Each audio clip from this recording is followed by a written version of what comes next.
देवता मेरे आंगन में उतरेंगे कब, जिंदगी भर यही सोचता रह गया। और मेरे बच्चों ने उस चांद को छू लिया, जिंदगी भर जिसे पूछता रह गया। गरीब किसान का बच्चा स्कूलों में जाता है तो क से कबूतर, ख से खरहा और ग से गधा पढ़ाया जाता है। हमारी सरकार को दोहरी शिक्षा नीति को समाप्त करने की दिशा में पहल करनी चाहिए। पत्थर के जिगर वालों, गम में वो रवानी है, खुद राह बना लेगा बहता हुआ पानी। और कमजोर की आहों को, मजलूम की आहों को कमजोर समझ लेना अब जालिम हुकूमत के जाने की निशानी है। श्री अफजल अंसारी जी।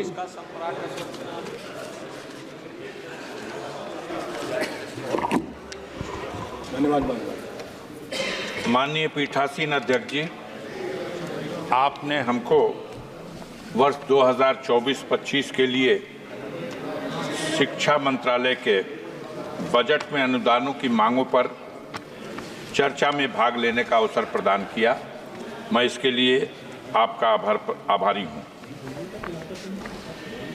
माननीय लोहिया जी ने कहा था कि निर्धन हो या धनवान, सबको शिक्षा मिले समान। आज ये दुख का विषय है कि शिक्षा विभाग ने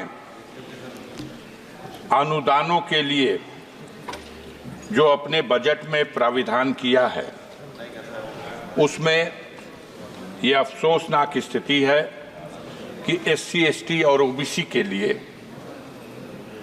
जहां बजट में वृद्धि करने की आवश्यकता थी, वहां उनके लिए निर्धारित बजट में भारी कटौती की गई है। और इसी क्रम में डॉक्टर भीमराव अंबेडकर साहब फाउंडेशन, एक सेकंड अभय कुमार, इसका बजट जो पहले से ही बहुत कम था, इससे पहले मात्र 40 करोड़ रुपया। इससे पहले भी माननीय स्पीकर जी साहब ने बताया कि जब सदस्य बात करते हैं एक हाथ जेब में ना रखें। इस बहरहाल इस बार ये 40 करोड़ का भी जो बजट था, इसे घटा करके अब 30 करोड़ कर दिया गया। एक मानसिकता का पता चलता है। ये भी देखने की बात है कि इस बजट में अल्पसंख्यकों की शिक्षा के लिए उसमें भी पहले की तुलना में भारी कटौती की गई, जबकि उसमें व्यापक वृद्धि की आवश्यकता थी। बजट में SC, ST, OBC को जो मुफ्त कोचिंग के माध्यम से उनको शिक्षा के लिए सहूलियत प्रदान करने का जो बजट था, वो भी पहले से बहुत कम था। लेकिन अफसोस की बात है कि जो था 47 करोड़ रुपया, उसे भी घटा करके अब मात्र 35 करोड़ रुपया कर दिया गया। इस प्रकार अगर देखा जाए तो टॉप क्लास की एजुकेशन के क्षेत्र में भी SC, ST के लिए जो पहले 111 करोड़ रुपए का बजट में प्राविधान था, अब उसमें भी बड़ी कटौती कर दी गई है। मानवर, आपके माध्यम से हम दो पंक्ति की कविता के साथ अपना भाव, अपना विचार सदन में रखना चाहते हैं कि देवता मेरे आंगन में उतरेंगे कब, जिंदगी भर यही सोचता रह गया। और मेरे बच्चों ने उस चांद को छू लिया, जिंदगी भर जिसे पूछता रह गया। आज जब दुनिया शिक्षा के माध्यम से, टेक्नोलॉजी के माध्यम से, साइंस के माध्यम से अपनी उन्नति के शिखर पर पहुंच रही है, तब हमारे देश में शिक्षा में खास तौर से जो कमजोर वर्ग है, SC, ST है, OBC है, माइनॉरिटी के लोग हैं, इनके शिक्षा के प्रति जागरूक करने और बढ़ावा देने के उद्देश्य से बजट में बढ़ाकर प्राविधान किया जाना था, जिसमें बड़े पैमाने पर कटौती की गई। ये इस सरकार की दूषित मानसिकता का एक प्रमाण है। वैसे भी हमारे देश में विडंबना का विषय यह है कि दोहरी शिक्षा नीति लागू है। एक तरफ वो शिक्षा जो सरकारी स्कूलों के माध्यम से गांव में रहने वाले गरीबों के लिए उपलब्ध है, जहां आज भी हाथ में कटोरा और पीठ पर बोरा गरीब किसान का बच्चा स्कूलों में जाता है तो क से कबूतर, ख से खरहा और ग से गधा पढ़ाया जाता है। और दूसरी तरफ modern school, private school, Montessori school, इन स्कूलों में जो अंग्रेजी माध्यम से और आधुनिक ढंग से जो शिक्षा दी जाती है, दोनों रास्तों से जो शिक्षा प्राप्त करके बच्चे हमारे ऊपर जाते हैं, तो जब किसी पद के कंपटीशन में दोनों को हिस्सा लेना होता है, तो जो क से कबूतर, ख से खरहा, ग से गधा पढ़ के गया है और जो क से कंप्यूटर पढ़ के गया है, वहां जब मुकाबला होता है तो जरूर जो आधुनिक शिक्षा से लैस उस विद्यालयों से पढ़ के आने वाले छात्र हैं, वो कामयाब होते हैं।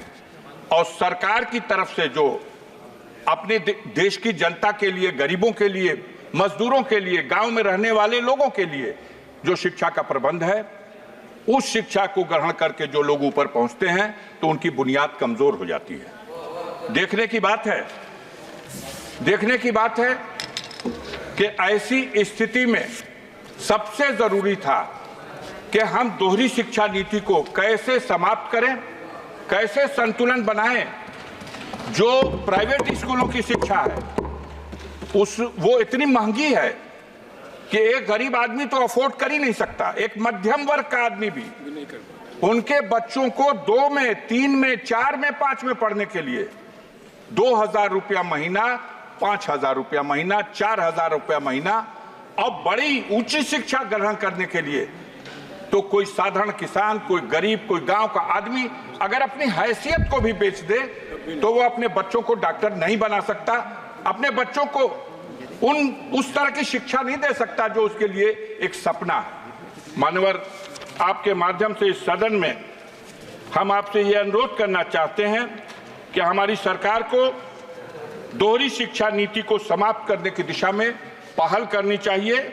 और सरकार का ये बजट जिसमें अनुदानों के लिए जो प्राविधान किया गया, इसमें जो SC, ST और OBC और माइनॉरिटी के लोगों को जो सहूलतें पहले से फराहम की जाती रही हैं, उनको शिक्षा के क्षेत्र में बढ़ावा देने के लिए उसमें कटौती किए जाने से यह साबित होता है कि आप दोहरी शिक्षा नीति को बढ़ावा देने का प्रयास कर रहे हैं।